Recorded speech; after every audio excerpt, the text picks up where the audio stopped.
Hey guys, Tony here. Welcome back. In this video, we're going to be talking about some of my trades this week, both momentum swing trades and options trades.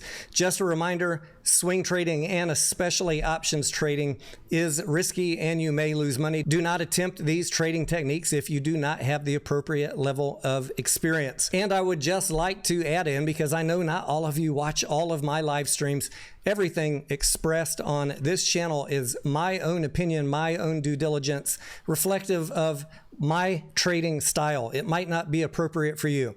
No one pays me for my opinions. No one pays me to talk about any stocks. Most of my work comes from looking at 10Q filings, looking at balance sheets, looking at income statements, looking at what the company is telling you in SEC documents, and then trying to convey that to you in an unemotional and unbiased manner so that you can have my perspective on the due diligence. Do your own due diligence then and make your own decisions.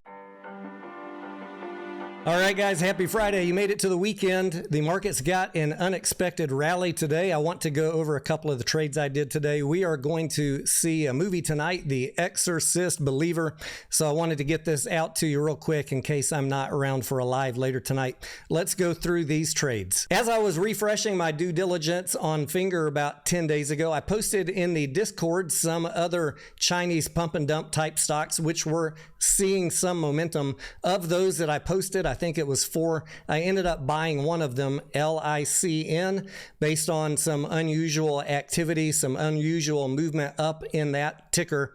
I am now, as of today, out of this trade, LICN. There's not much good to say about this company. There's not even really any news on it. I just noticed that it had been moving on some momentum. I took a small position in it, was patient for a few days, took the exit today ahead of the weekend. I might take a look at it again next week. Going to have to wait and see what the chart looks like on Monday. The next one that I got out of today, the stock that I've been playing for the past week or so, as you guys probably know if you've been tuning into the channel or live streams, is Finger, ticker symbol FNGR. I initially got into this trade around $5 when it bottomed out here a couple 10 days ago. I exited as it ran up to $7 and I bought $7 puts to capture the downward momentum.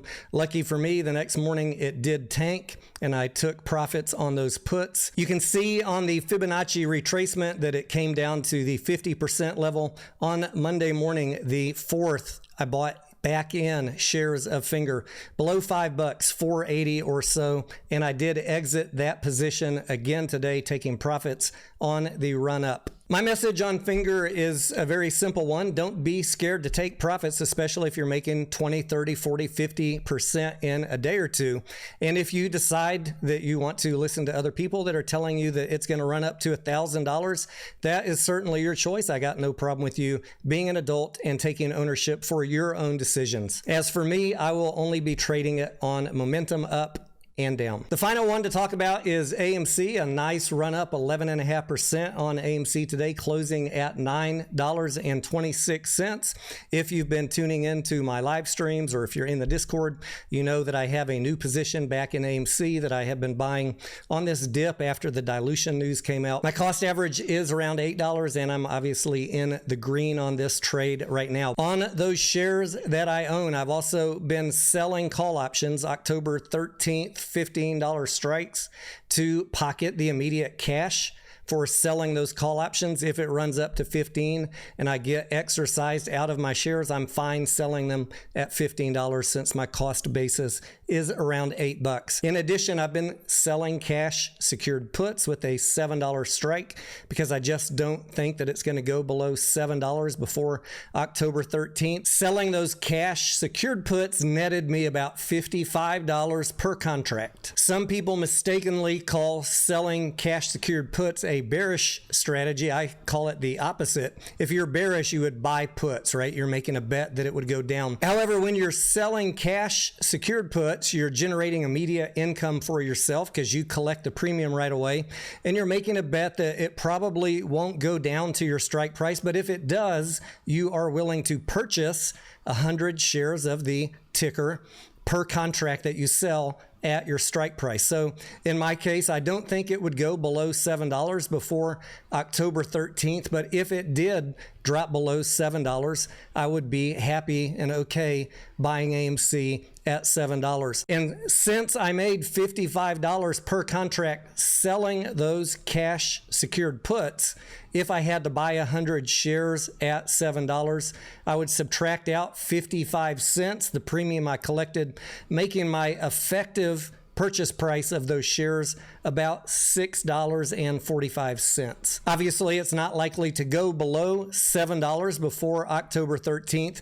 So instead of picking up extra shares at $7, I'm just going to be able to keep the $55 per contract that I sold. The other trade that I had, though, besides the shares that I own, selling the cash secured puts and selling the covered calls, was buying calls. I had a couple weeks ago bought some $8 strikes for AMC expiring in December. And in the live stream the other night, I told you guys I was waiting for it to go over $9 to get rid of those calls. I did sell them in the green today when AMC popped over $9.40. You might be asking why, if they didn't expire till December, did I decide to go ahead and get rid of those calls today? It was a tough decision because I could see AMC potentially moving up to $10 or $11. I just wanted to go ahead and lock the profits in on those ahead of the weekend. We'll see how next week goes. I can always buy some more calls next week, whether it be $8, $9, $10 strikes.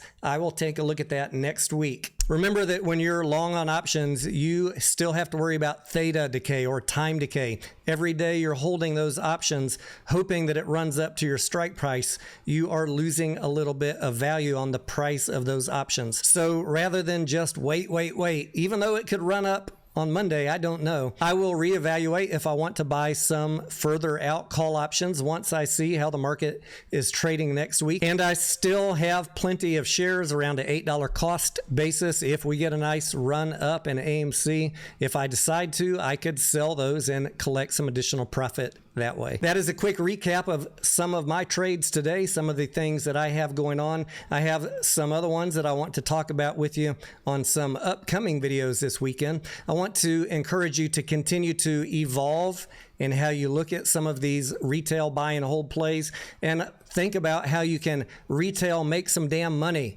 Don't be scared to take profits, guys. Look for opportunities, learn, read the balance sheets, read the 10Qs, read the SEC filings. Believe more about what you have on an SEC filing than what you are hearing on social media, and it will go a long way to helping you make profitable trades. I am Tony DeNaro. Thank you for watching, and I will see ya on the next video.